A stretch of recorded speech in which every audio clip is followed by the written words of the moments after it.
قال المؤلف رحمه الله تعالى ونفعنا بعلومه في الدارين آمين. باب في لبس البذلة من الثياب.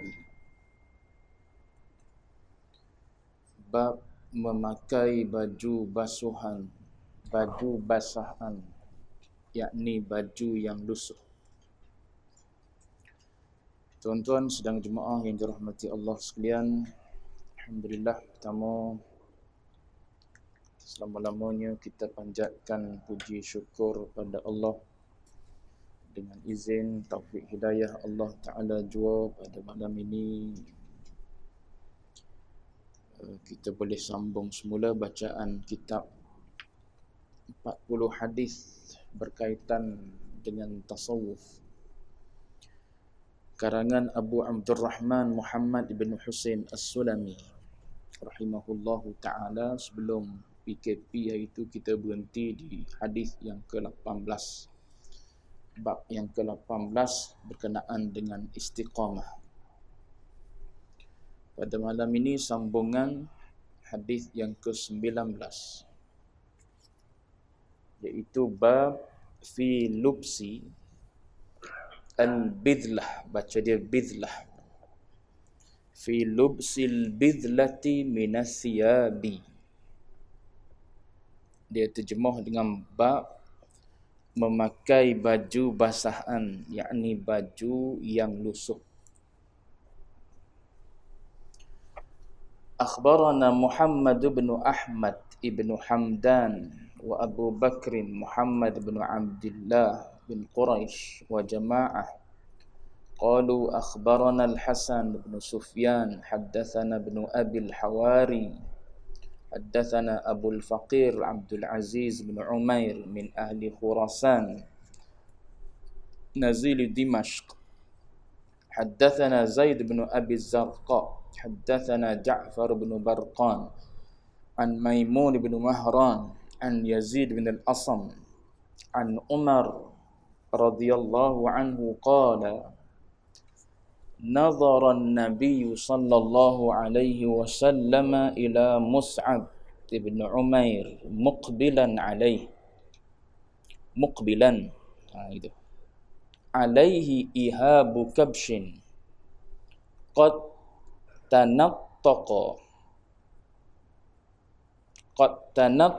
به فقال النبي صلى الله عليه وسلم انظروا إلى هذا الذي نزل الله قلبه رأيته بين أبوين يغدوانه بأطيب الطعام والشراب ولقد رأيت عليه حلة اشتراها أو شريت ب200 درهم فدعاه حب الله وحب رسوله إلى ما ترون.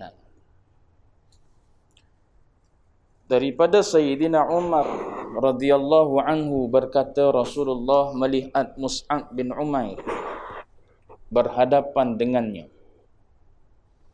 Dia memakai sehelai pakaian daripada kulit kambing yang berjahit di tengah-tengahnya. Lantas Nabi bersabda, kamu semua lihatlah lelaki ini yang Allah muliakan hatinya. Aku telah melihat suatu ketika dahulu ketika dia berada di sisi orang tuanya. Dia diberi makan sebaik-baik makanan dan minuman. Dan aku telah melihat dia memakai pakaian daripada sutera yang dibeli dengan harga 200 dirham. Cinta kepada Allah dan Rasulnya telah membawanya kepada apa yang kamu saksikan sekarang.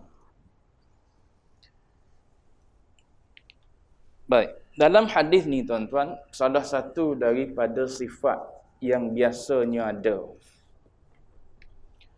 pada golongan sufi, tak semestinya kalau orang tu pakai baju lawa, pakai baju yang mahal-mahal, dia tidak bertasawuf.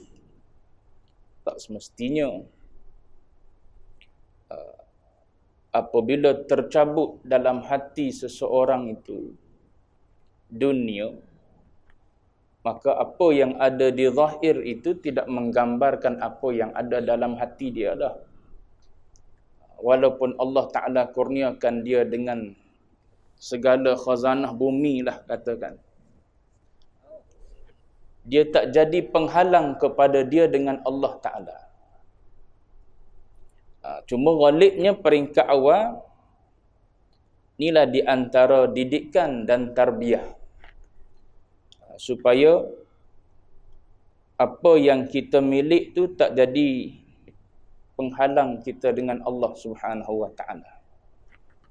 Kan kita rasa beza bila kita pakai baju branded dengan tak branded, berjenama dengan tak berjenama, mesti kita rasa lain. Kita pakai baju yang ada baju katakanlah brand dia Adidas, tiba-tiba kita pakai Adibas. Tak ada made in Thailand, lebih kurang gitu lah tuan-tuan. Orang cetak nak tiru Adidas, nanti kena apa, kena sama dengan Adidas. Lain sama dah, sama tiga lain dah. Tapi nak ubah nama Adidas tak boleh. Ubah nama Adibas. Orang jeling tengok tu kita berasa malu dah, sebab apa? Nama dia Adibas. Kalau sebiji sama pun, ori dengan kopi ori, orang berasa lain dah. Tuan-tuan tahu kopi ori kan? Biasanya jersey lah. Orang duk beli. Kalau yang ori maknanya kena beli di kedai-kedai yang standard lah. Di Al-Ihsan lah kalau tempat kita masyhur. Budak-budak suka sangat masuk di Al-Ihsan tu. Tapi harga dia tak ada yang murah lah. Tak ada lah yang 20. Kecuali sale lah kot. Kalau ada 20. Cuma yang baru-baru, maknanya yang new arrival, maknanya 100 lebih, 200 lebih. Tapi ada juga jual di kedai-kedai tepi jalan, di pasar-pasar malam, sama. Lebih kurang je, sebiji sama je, kadang-kadang dia kopi. Harga dia murah lah, kita boleh dapat. Tapi kita pakai tu berasa lain. Takut nanti orang tengok, mu ni ori kata ori ni. Orang tengok muka, kita udah kita tidak ori. Sebab apa orang tengok muka kita ni tak mampu untuk beli yang ori. Jadi kita pakai tu kita berasa lain. Padahal sama-sama kain je. Tak ada apa pun. Bukan di situ kemuliaan kita di sisi Allah Ta'ala. Sama-sama kain. Kita pakai kain. Kain apa? Kain kapah. Kain juga. Kain apa lagi? Jenis-jenis kain. Nama dia kain. Nama dia kain juga. Tapi bila kita pakai kain yang mahal, kita berasa lain. Kita pakai kain yang murah, kita berasa lain. Kita sendiri, jiwa kita terasa lain. Lepas tu, kiahilah dengan contoh-contoh yang lain lagi. Kita berasa malu. Kita berasa rendah diri. Bila kita ni duduk dalam keadaan serba sederhana. Padahal kemuliaan Allah Ta'ala tak tengok pun di besi kereta kita. Ataupun di besi motor kita. Yang Allah Ta'ala duk tilik tengok dalam hati kita ada takwa. Kau tak ada takwa. Sehebat mana pun besi kereta dia, kalau tak ada takwa, sekelumit takwa, tak mulia pun dia di sisi Allah Ta'ala. Di akhirat nanti Allah Ta'ala tak rubuh dalam syurga. Kita tak ada besi di dunia ni, kalau takwa penuh duduk dalam hati kita, syurga di akhirat kita. Tapi di dunia ni kita duk berasa kerdilnya kita, hinanya kita. Dunia menghukumkan begitu.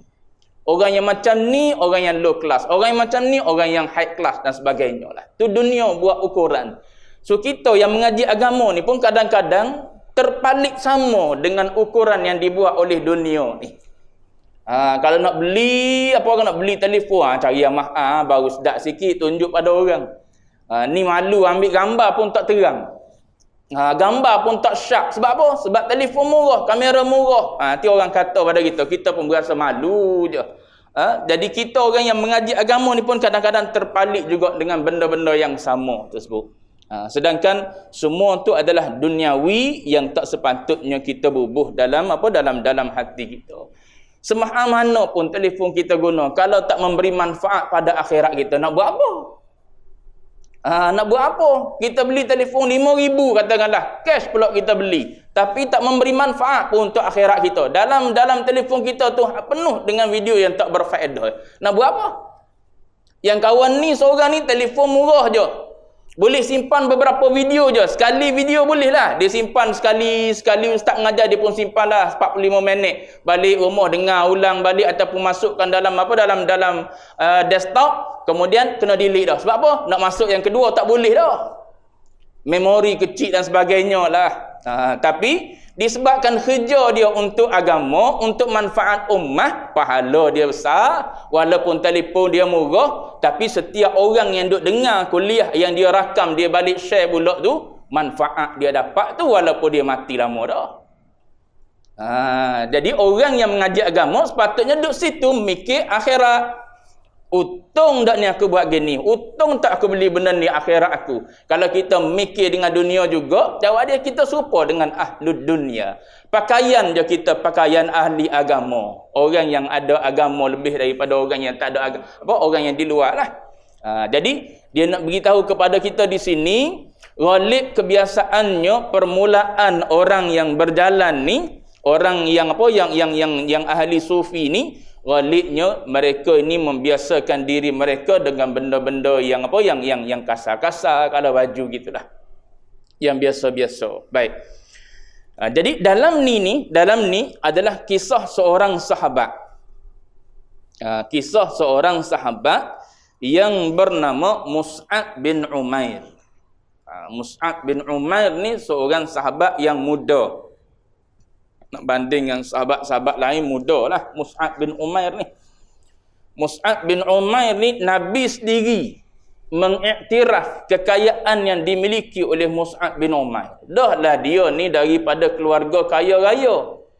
Ayah dia kaya, mak dia kaya, bangsawan, keturunan yang paling kaya lah di Mekah pada masa tu.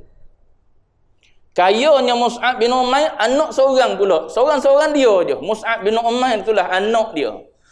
Tunggal pula, anak tunggal. Dah lah kaya tunggal. Tuan-tuan bayang harta nak pergi ke mana?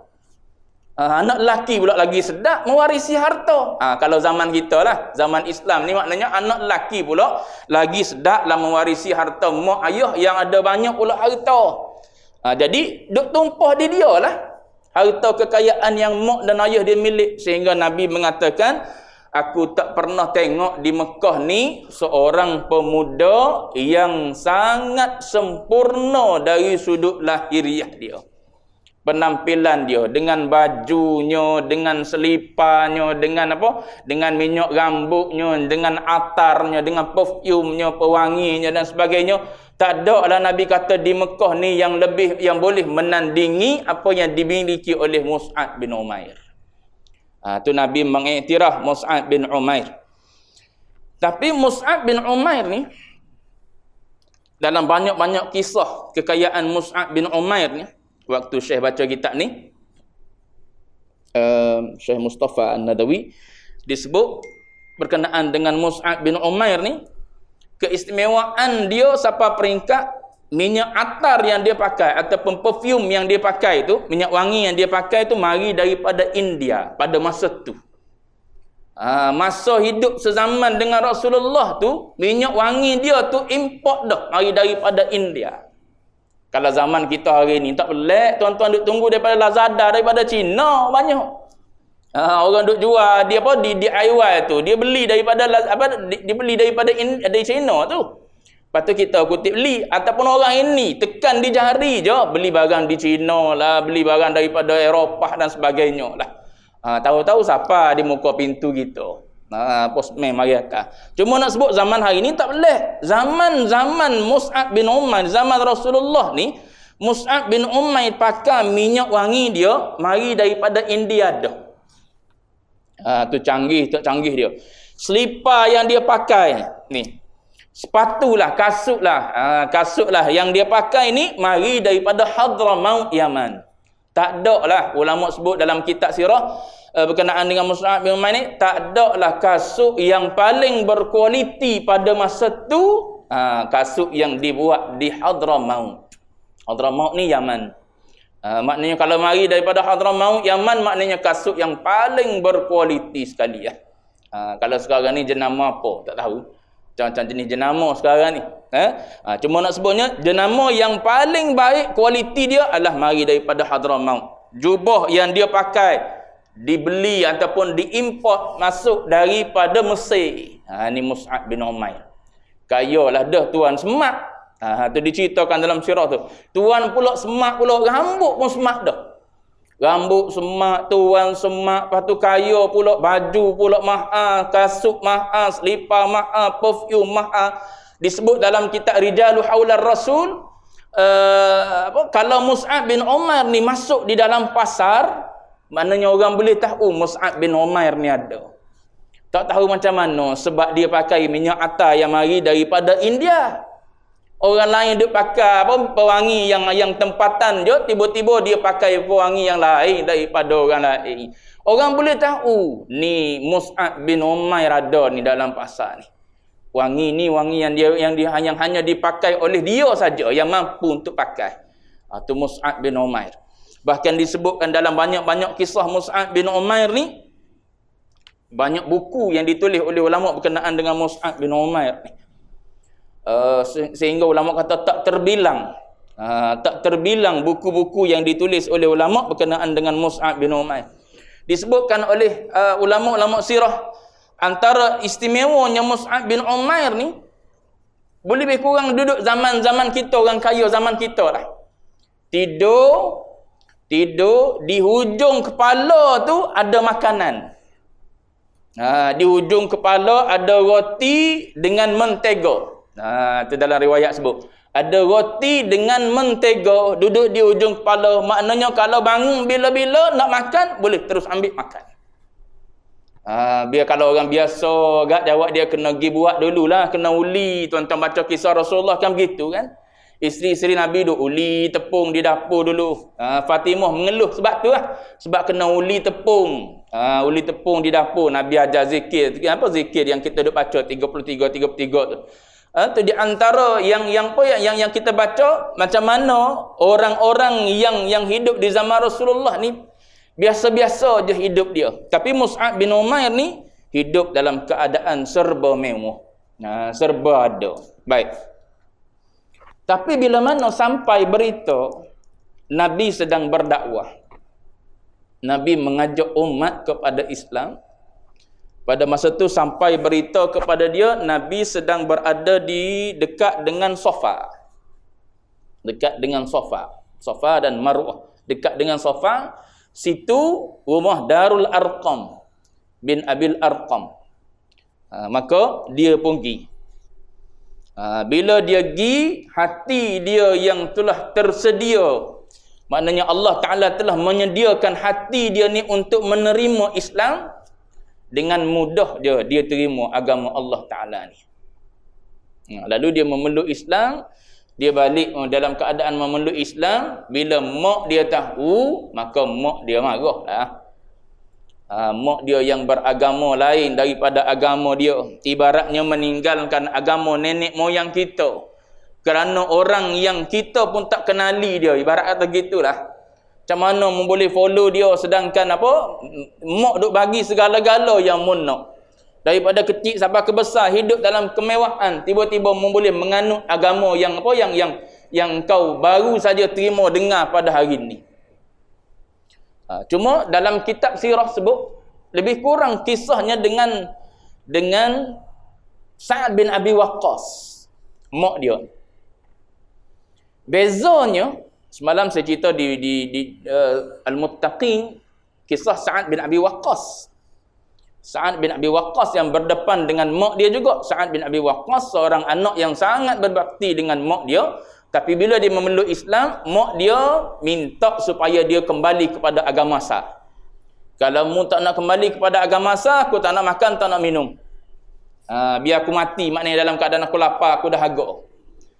Begitu juga kalau tuan-tuan baca dalam kisah Mus'ab bin Umair ni, mak dia pun sebut begitu juga. Cuma ada sedikit tambahan.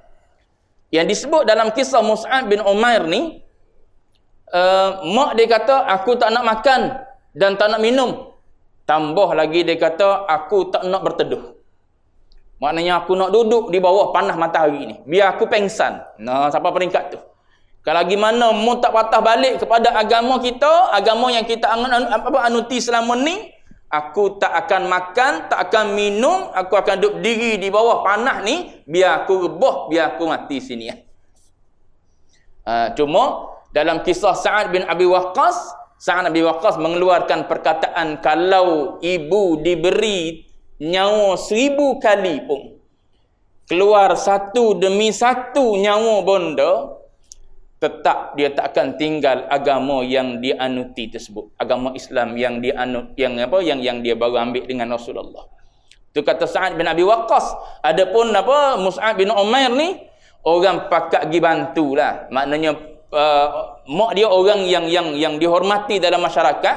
Duk tengok mak dia duk diri tengah panah nak rebah gitu, orang pakat pergi ambil. Maknanya yang mendukung, yang menyokong mak dia sebagai seorang musyrik juga pun pakat pergi bantu bawa masuk dalam rumah gitulah.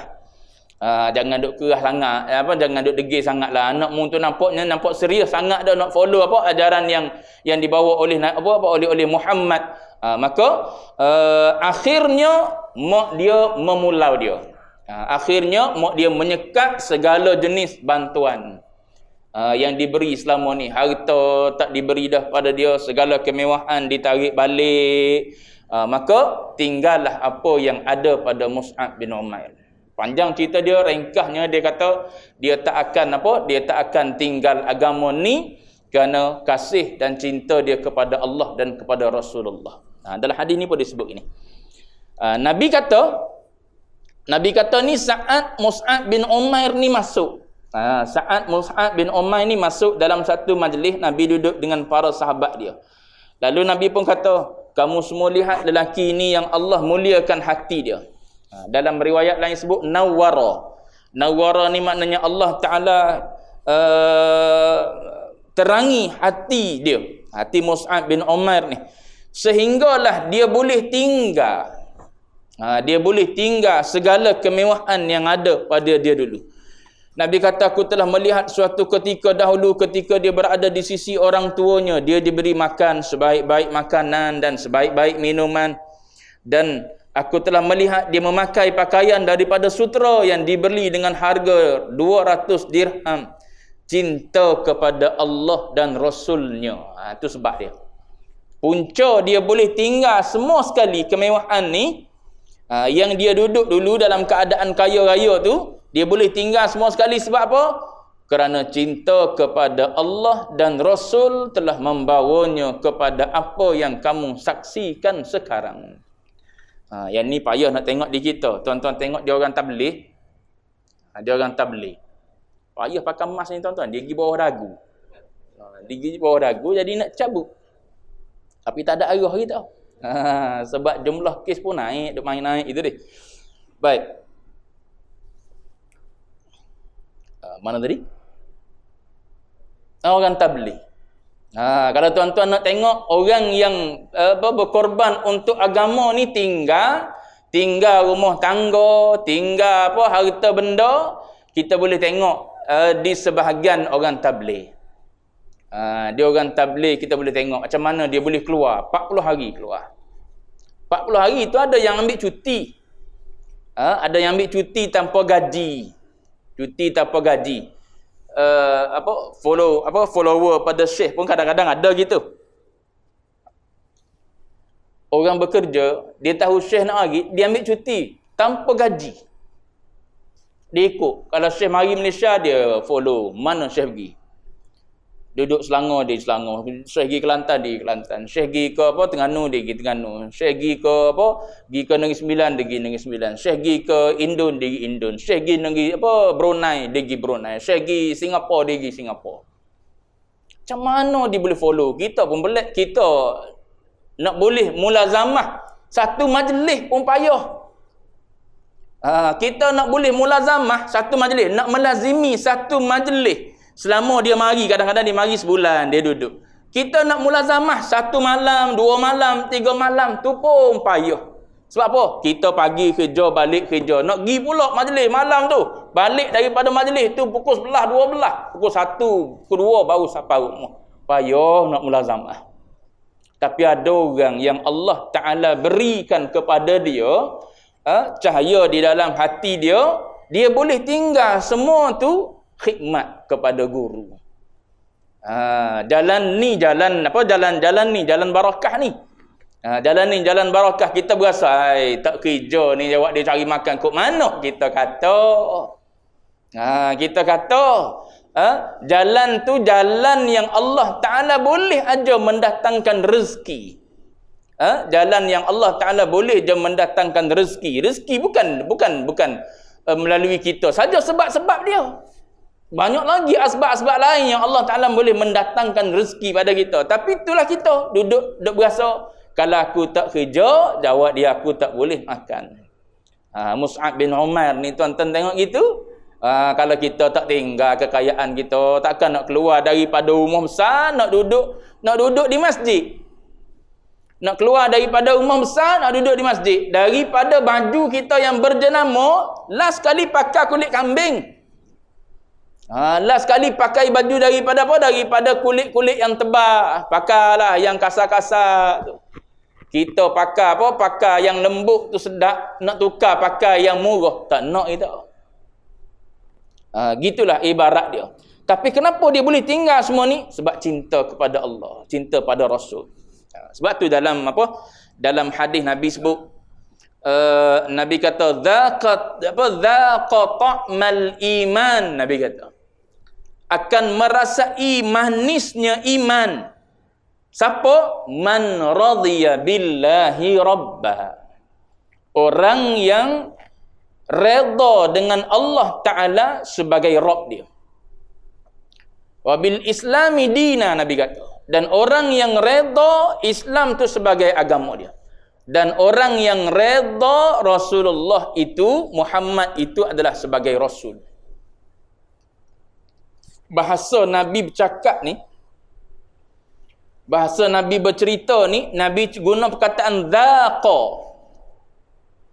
Dhaqa ni maksud dia ambil, letak di lidah, rasa. Dipanggil rasa. Kita ambil gula yang kita masak, nak tahu dia ni cukup gula ke cukup garam ke tak lagi, kita ambil letak di lidah. Itu dipanggil dhaqa. Nabi guna bahasa tu sebagai dipanggil isti'arah at-takhyiliyah, dipanggil. Isti'arah ilmu balaghah. Nabi guna kiasan yang berbentuk khayalan. Kalau Nabi nak beritahu iman ni manis, memang itu yang Nabi nak beritahu.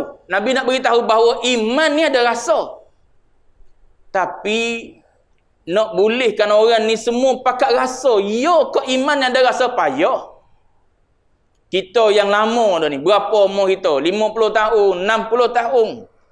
Pernah ke rasa manis iman? Rasa manis dalam ibadat. Rasa sedap dalam baca Quran. Rasa sedap ketika berzikir. Tu benda payah nak boleh. Benda payah nak boleh bagi kita orang awam ni. Jadi macam mana Nabi nak suruh kita ni boleh faham maksud yang Nabi nak sampaikan ni? Sebab tu nama ilmu tu balaghah. Bahasa Arab ni tak sunyi daripada satu ilmu, nama dia balaghah. Ilmu tu sendiri dinamakan dengan balaghah. Balaghah ni ambil daripada balaghah. Balaghah ni maknanya sampai. Tujuan dia apa? Bahasa Arab, Quran dan hadis Nabi ni ada unsur balaghah. Nak suruh bila kita baca Quran ataupun hadis, sampai mesej tu ke hati kita. Kalau setakat di lisan saja tak ada apa. Berapa ramai orang boleh baca Quran?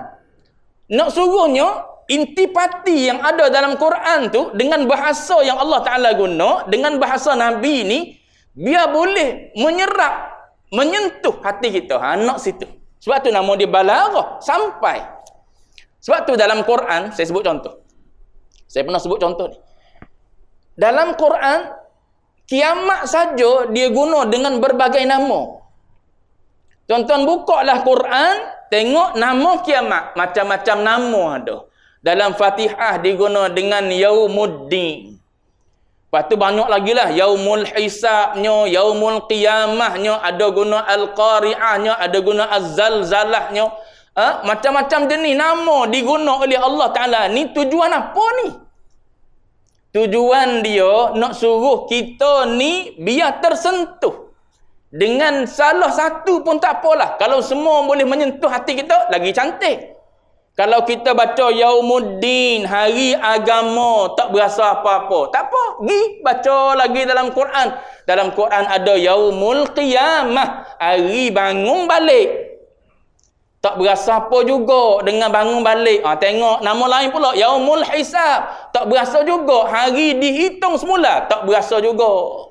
Tak ada berasa gerung, tak ada berasa takut. Pergi lagi, Al-Qari'ah. Nama dia Al-Qari'ah pula. Qari'ah ni, Qari'ah ni kalau tuan-tuan pergi ke negara Arab, di pintu rumah orang Arab ni dia ada Miqra'. Miqra'ah nama dia. Daripada kalimah yang sama, Qara'ah. Rumah kayu, dia ada macam gelang. Gelang di pintu. Gelang di pintu rumah orang Arab ni, dia ada dua. Satu besar, satu kecil. Kalau kita pergi ke rumah dia, kita nak ketuk rumah dia, kita pakai besi tu lah. Tang kita ketuk. Yang besar ni untuk orang lelaki. Kalau orang lelaki pergi, dia ketuk dengan yang besar. So orang di dalam rumah dengar, ni orang lelaki kat luar. Tu orang Arab jaga bab pergaulan lelaki perempuan. Hari ni pun payah lagi kalau kita pergi ke rumah dia nak tengok anak bini dia. Tak keluar. Payahlah kita nak tengok. Sebab tu, dia mari Malaysia, dia tengok pelik orang Malaysia ni boleh bawa kereta perempuan. Di Saudi ke tuan-tuan tak bertemu kan? Di Saudi, tuan-tuan pergi ke Saudi nak tengok orang Saudi bawa kereta tu adalah driver dia perempuan. Tak ada. Di Jordan tak ada. Tak tahu kalau sekarang ni ada dah. Bila dia tengok Malaysia buat orang perempuan bawa kereta, tengok lagi hebat daripada orang lelaki, lagi menyelit. Menyelit. Dia kata boleh buat kot di negara kita. Buat juga boleh. Dia ada sekarang ni tak tahulah. Cuma dulu nak cari memang tak ada. Memang dia jaga perempuan. So yang gelung kecil, bila kita ketuk yang kecil, mana yang dia tahu yang di luar tu adalah orang perempuan. Nak sebutnya ialah Qara'ah ni ambil daripada ketuk. Allah Ta'ala bila dia nak cerita tentang kiamat dalam surah Al-Qari'ah, dia sebut Al-Qari'ah. Qari'ah ni maknanya satu ketukan yang sangat-sangat dahsyat. Lepas tu Allah Ta'ala tak mulakan dengan cerita dengan ayat lain dulu. Tiba-tiba bismillahirrahmanirrahim Al-Qari'ah. Kita yang baca tanpa ilmu balaghah tak ada rasa apa. Duk baca situ Al-Qari'atu mal qari'ah wa ma adraka mal qari'ah. Tak ada apa-apa. Boleh berhenti sembang pula, sambung pula. Yauma yakunun nasu kal farashil mabthu, sambung pula. Lepas tu buah pula kita. Ada apa-apa? Tu nak beritahu. Boleh jadi dengan Al-Qari'ah, tak berasa apa-apa kita. Tapi kalau kita faham betul-betul, Allah yarham tuan guru pernah sebut, kita duduk malam-malam, dia kata. Kita duduk malam-malam, tidur tengah-tengah malam, tiba-tiba pukul 2, pukul 3 orang goncang pintu rumah kita. Rasa luruh jantung kita. Sebab kita tak tahu berapa orang yang ada di luar. Kekuatan dia setara mana tu duduk di luar. Dengan kita seorang diri, seorang lelaki dalam rumah tu yang dewasa, yang lain kecil-kecil belakang, anak kita, bini kita seorang. Apa benda yang dia nak bagi tahu pada kita ke, ataupun dia nak merompok ke, dia nak memudaratkan kita dalam bentuk macam mana, kita tak tahu. Jawab dia pada masa tu macam-macam bermain dalam fikiran kita. Matilah aku malam ni. Tu Al-Qari'ah. Tak jadi juga dengan Al-Qari'ah. Dia mari Az-Zalzalah, idza zulzilatil ardu zilzalaha. Bumi, kata Allah Ta'ala, aku goncang. Keluar habis yang ada dalam perut bumi ni. Akhrajatil ardu athqalaha. Selama ni benda yang berat dipikul oleh bumi ni aku keluarkan. Aku keluar. Akhrajat. Aku keluarkan dia. Tuan-tuan bayang benda ni pernah berlaku. Tsunami je. Tsunami tu pun tuan-tuan tengok berapa orang dah bergelimpangan. Tak ke bumi sebagaimana biasa dah. Pakai jentolok. Sekarang ni pun COVID yang berlaku di negara-negara luar yang tak terkawal macam negara kita ni. Pakai jentolok je, tolok masuk dalam lubang. Ramai sangat yang meninggal. Tu. Ayat Quran dan hadis Nabi ni, cara Nabi bercakap, cara Allah Ta'ala bercakap, dia ada unsur balaghah. Tujuan dia ialah nak suruh mesej Quran tu berpijak di hati kita. Bila boleh sentuh hati, tu yang nak. Bila boleh sentuh hati kita, tu baru dia mari insaf. Dia mari syauq, dia mari rasa rindu, dia mari rasa gerung, dia mari rasa takut, dia mari rasa itu, ini dan sebagainya lah. Tu semua sekali tu hasil daripada tersentuh ataupun sampainya mesej yang ada dalam Quran ataupun hadis Nabi. Baik, saya nak ceritanya ialah dalam hadis yang saya bacakan tadi, Nabi guna perkataan dhaqa, rasa. Cuma Nabi sebut tentang iman. Nabi beritahu iman ni ada rasa. Macam mana nak suruh kita ni faham erti rasa iman ni? Maka Nabi pun ambil lah satu kalimah, dhaq. Dhaqa ni maknanya umpama mu ambil makanan bubuh di mulut, rasa. Kalau yang manis, rasa manis. Kalau yang sedap, rasa sedap lah. Kalau yang pahit, rasa pahit. Kalau yang masam, rasa masam. Dah kalau makanan, mesti kita ambil makanan yang sedap. Kita tak cari makanan yang tak sedap. Mesti kita cari yang sedapnya. Orang duduk apa musim durian.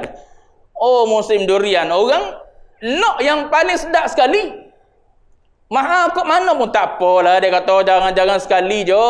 Kita nak makan yang mana ni? D24. D berapa lagi? Kalau Musangking tu D berapa? Ada D dia. Dia kajian tu dah. Dia buat tu. D tu kajian dia. D tu durian. Malaysia durian ke apa? Gitu lah lebih kurang dia. Orang buat kajian. Nak siapa? Nak boleh kau isi yang tebal. Butir dia nipis kecil tu.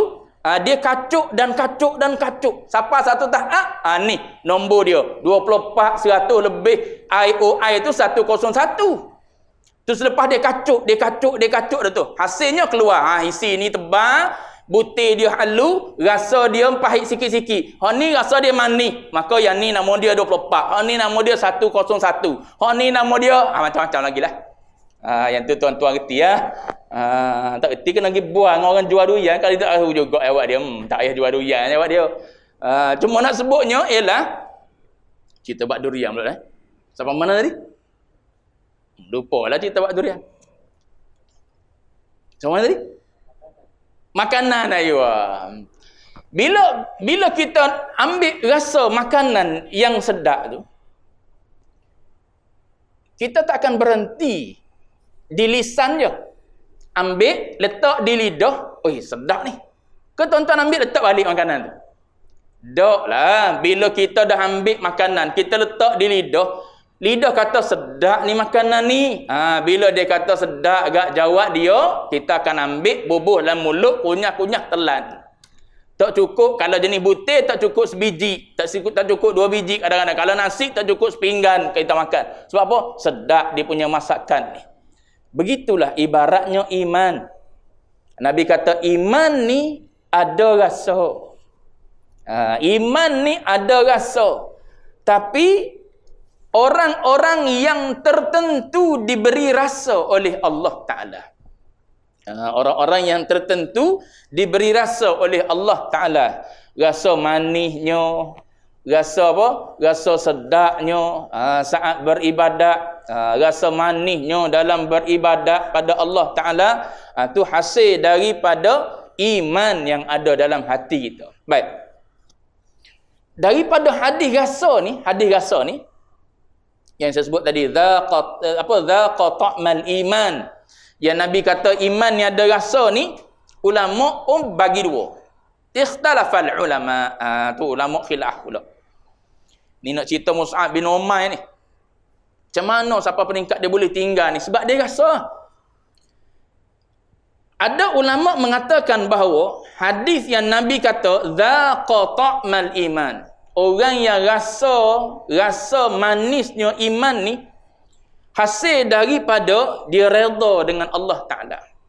Hasil daripada dia redha dengan Islam. Hasil daripada dia redha Nabi ni sebagai Rasul. Ada ulama kata bila mana seseorang itu dapat rasa, maka itu tanda kamal iman. Itu adalah tanda sempurnanya iman. Tu ada ulama kata gitu. Sebab apa? Dia kata orang yang boleh dapat rasa manisnya iman ni, dia kata maknanya orang yang telah meninggalkan keinginan diri dia, dia letak keinginan Allah Ta'ala lebih daripada keinginan diri dia. Sehinggalah bila mana dia puas hati dengan Allah, maka dia senang nak buat amal, nak buat ibadat, nak buat ta'at. Tu senang masuk dalam diri dia. Selepas dia puas hati dengan Allah Ta'ala. So ini dia kata tanda kamalul iman bila seseorang tu rasa. Kata ulama lain dia kata dia kata itu bukan tanda sempurnanya iman, itu tanda permulaan iman.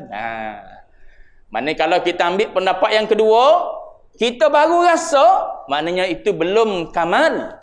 Itu baru permulaan pendakian untuk yang lebih sempurna lagi. Sebab apa? Sebab bagi dia kata, bila Nabi kata zauq, Nabi kata rasa ni dia duduk di permulaan perbuatan. Kita nak makan, ambil letak di lidah, itu nama dia rasa. Bila bubuh dalam mulut telan, nama dia makan dah lah. Bubuh dalam mulut kunyah-kunyah, itu nama dia makan dah lah. Adapun rasa ni ambil benda letak di lidah saja, tak kunyah tak apa. Tu dia panggil rasa. Jadi ulama kata dak, kalau Nabi kata zaqa ta'mal iman, ni maknanya permulaan kepada iman, bukan sempurna iman ni. Maknanya bila mu ada rasa tu, tu rasa tu pada permulaan lagi. Dengan sebab ada rasa tu maka akan ditingkatkan. Kita akan ambil makanan tu, kita akan bubuh dalam mulut kita, kita akan kunyah. Tak cukup dengan 1 suap, 2 suap, 3 suap. Maknanya suap itu adalah pertambahan amal.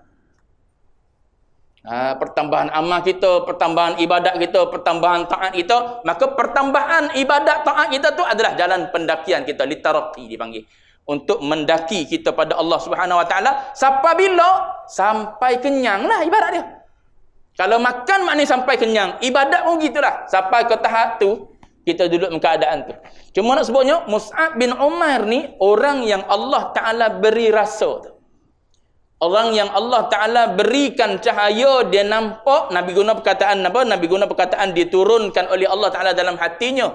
Dalam riwayat lain sebut, dicahayakan oleh Allah Ta'ala dalam hatinya. Apa yang diberi dalam hati dia? Rasa. Rasa manisnya.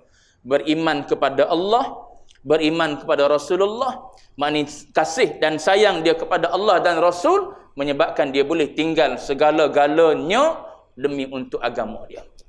Itu yang Nabi guna perkataan redha tu. Man radhiya billahi rabba. Redha sini kalau ikut Al-Muhasibi kata apa? Dia kata redha ni maknanya sukunun nafsi. Jiwa kita senyap, tak ada kata apa. Jiwa. Zahir buat ikut syariat lah. Jiwa kita ni sukun, tenang jiwa kita. Diam je jiwa kita. Tak memberontak. Tak berasa tak puas hati, jiwa kita rasa kenapa tak dia tak berasa begitu. Itu orang yang radhiya billahi rabba. Sukunun nafs, jiwa dia tenang tahta majaril qadar, kata Muhasibi. Ikut saja qadar yang Allah Taala bagi pada kita dalam hidup. Tu saat nampak hati kita nampak, maka kita melihat semua itu adalah ketentuan Tuhan belaka. Duduk dalam keadaan begini sekarang ni, Tuhan. Duduk dalam keadaan macam mana nanti, Tuhan juga.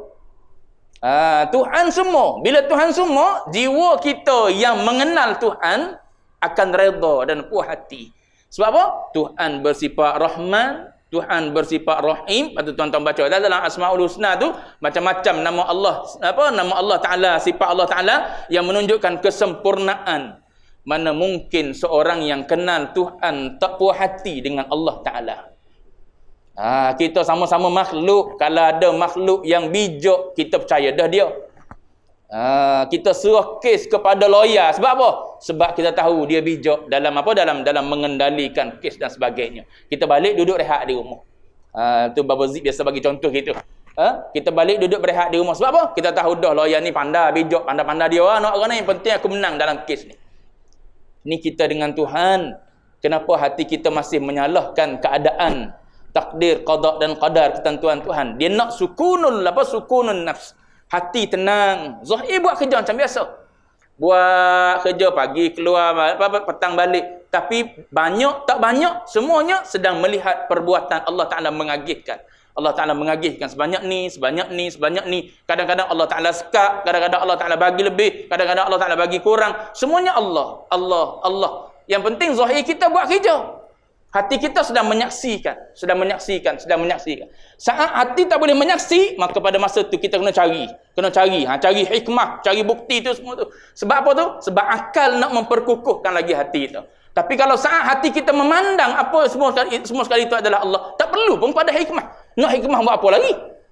Sebab kita sedang menyaksikan Allah Ta'ala suruh kita sembahyang, Allah Ta'ala suruh kita mengaji, Allah Ta'ala suruh kita puasa, Allah Ta'ala suruh itu, suruh ini dan sebagainya. Suruh kita buat yang baik, tinggal yang haram. Semua sekali Allah Ta'ala. Perlu hikmah buat apa lagi? Tarah budak-budak. Kenapa kena sembahyang? Apa khasiat dia? Apa fadilat dia? Tu akal, makanan akal. Akal nak. Adapun kita yang dah lama ni tak perlu dah. Sembahyang. Puasa. Sebab apa? Melihat itu adalah kehendak Allah Ta'ala. Siapa Allah? Oh, segala sifat kesempurnaan milik Allah Ta'ala. Radhiya billahi rabba. Aku tunggu kamu. Mau nak macam mana? Gitu.